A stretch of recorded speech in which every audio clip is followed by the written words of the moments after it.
Ahora estoy pensando en el público, en el lector latinoamericano.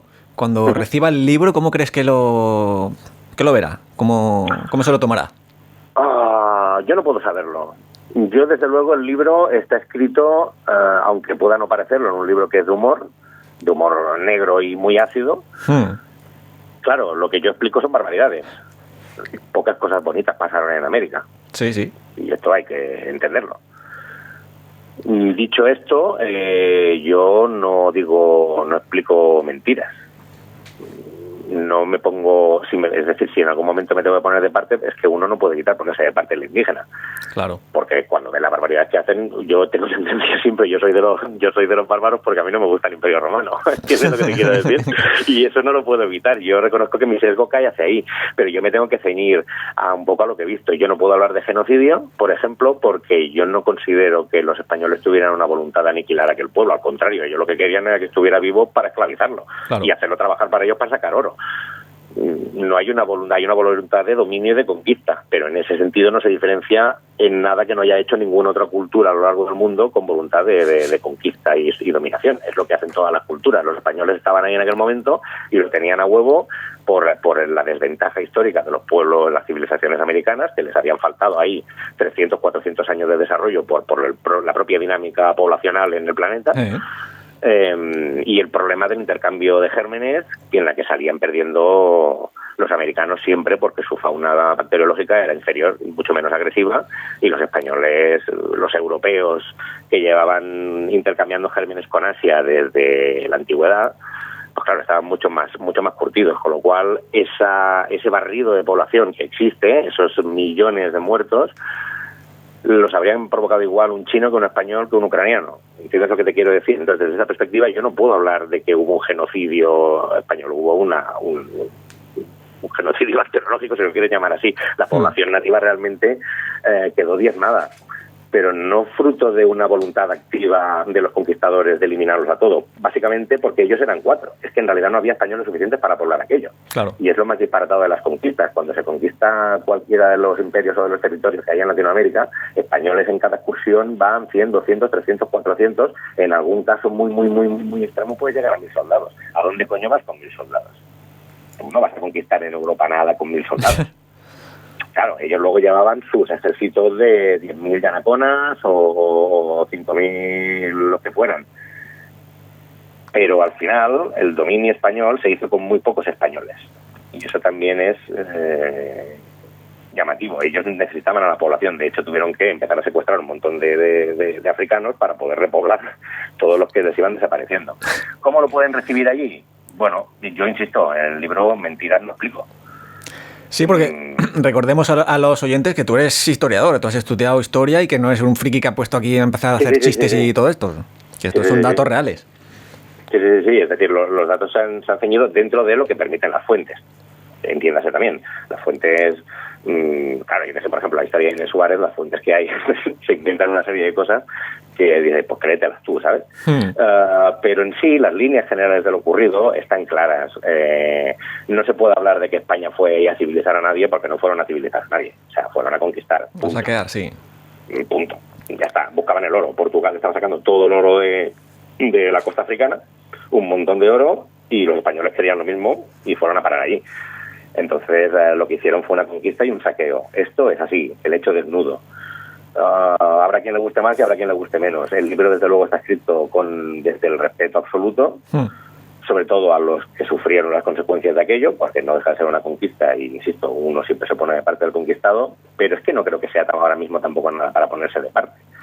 Yo siempre digo lo mismo, a mí es que esto de las justificaciones históricas por cosas que pasaron hace 500 años, necesitamos saber lo que ocurrió y juzgarlo en perspectiva histórica en cuanto a si nuestros relatos son correctos.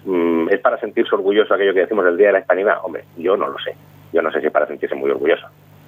Claro. Pero esto es un hecho histórico que ocurrió hace más de 500 años y creo que te permite ya el espacio para poder tratarlo con un poco de mala baba en el sentido humorístico. Yo creo que vale la pena que lo lean tanto aquí como allí, la gente que no sepa, que tenga nociones vagas, pero no sabe realmente, porque descubrirán unas historias bastante curiosas y unas mentalidades bastante interesantes de cómo se afronta la conquista, cómo buscaba aquella gente, la desesperación que tenían.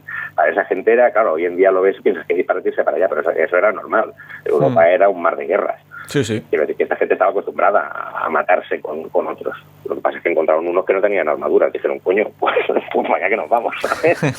Luego da igual porque ya los mataban las selvas o los naufragios, o el hambre. O el escorbuto. Pero quiero decir que al final lo que estamos viendo es una actitud imperialista europea normal y corriente, que tuvo las consecuencias exageradamente bestias que tuvo por el hecho de haber descubierto un continente que desde ese lado no había sido descubierto, con un choque bacteriológico que diezmó la población. Esas fueron las grandes diferencias.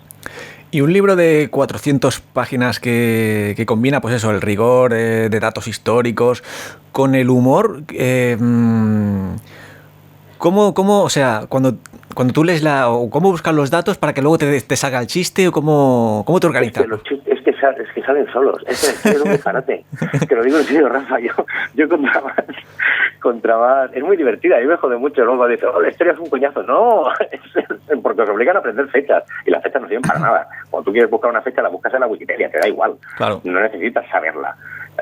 No es necesario. Pero sí es necesario comprender. Comprender, por un lado, las líneas generales de lo que sucede, y por otro comprender que casi todo es siempre un disparate. Y yo creo que estos días nos vienen muy bien, porque estos días se está viendo muchos comentarios cruzados de esto es un disparate, fíjate esto, qué ridículo están haciendo, pero es que siempre hacemos el ridículo en la historia. Casi todas las cosas que ocurren en la historia acaban siendo ridículas cuando las miras con la perspectiva. Lo que pasa es que cuando las vives, pues claro, no te lo parecen porque te están jodiendo. Pero la historia es un disparate detrás de otro. La historia de cualquier país es un gag de los Monty Python detrás de otro. Porque simplemente somos humanos intentando hacer cosas de la forma más torpe que podemos. Es decir, somos humanos torpes haciendo. No hay mucha épica en la historia, sí hay mucho disparate. Entonces es muy fácil. Yo básicamente es que no cogí ni siquiera ningún orden de conquistadores. Los nombres que me iba acordando, fui buscando información y a partir de ahí, tirando del hilo. Además pasa una cosa muy curiosa. Y es que los conquistadores al final se conocían todos unos a otros. Claro, tú cuando te hablan de un personaje siempre te lo imaginas como aislado, ¿no? En su historia épica. Pero todos se conocían unos con otros. La mayor parte de los de la primera jornada venían todos en el segundo viaje de Colón. Cuando uno descubría tal, resulta que pues, cuando Ojeda estaba descubriendo Venezuela y luego fundó San Sebastián de Urabá, en Venezuela, él se marchó con un pirata, no sé por qué, porque tenía que ir a buscar de las provisiones, que no venían nunca, se morían de hambre, y dijo, mira, os dejo aquí, en esta mierda de fuerte, que sois aquí como 200, ¿vale? Estamos asediados por los indios y rodeados de pantanos llenos de caimanes, o sea que me voy por un pirata que ha pasado por aquí a ver si encuentro refuerzos. Por supuesto, Ojeda nunca volvió. Pero a quien dejó a cargo de aquella fortaleza pues fue a un joven soldado de 20 años que era Francisco Pizarro. Claro. Quiero decir que al final eran 3.000, 4.000 tíos que estaban por ahí dando vueltas por el Caribe, mirando a ver qué encontraban. Todos se conocían unos con otros, todos se iban cruzando, todos trabajaban juntos en una expedición, luego se presionaban unos a otros. Digamos que todo el relato de conquistadores secundarios teje una red, una telaraña muy interesante de las relaciones entre todos ellos. Todos ellos están relacionados, todos se odiaban, se conocían, eran amigos, viajaban juntos, de los rumores de uno se iba al otro a explorar al otro lado, y es una especie como efectivamente como de Juego de Tronos, ¿no? Digamos casi de telecomedia familiar, en que hay un montón de personajes, pero que todos juegan algún papel respecto al otro.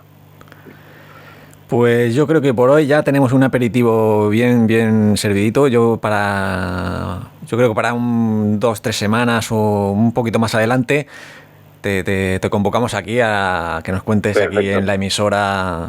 Pues nos centraremos en personajes curiosos, esperpénticos, psicópatas y seguiremos hablando. Vas a encontrar unos cuantos, desde auténticos psicópatas sanguinarios como López Aguirre, que ese era lo más descontrolado de América, a gente sencillamente con decisiones muy torpes como Orellana, que le pasaban un montón de cosas porque tomaba malas decisiones, pero no porque el tío fuera mal hombre, ¿sabes? Simplemente era un desastre. Entonces tendremos para hablar. Y para mí, pues, que lo sabes, será un placer estar por aquí y venir a visitar.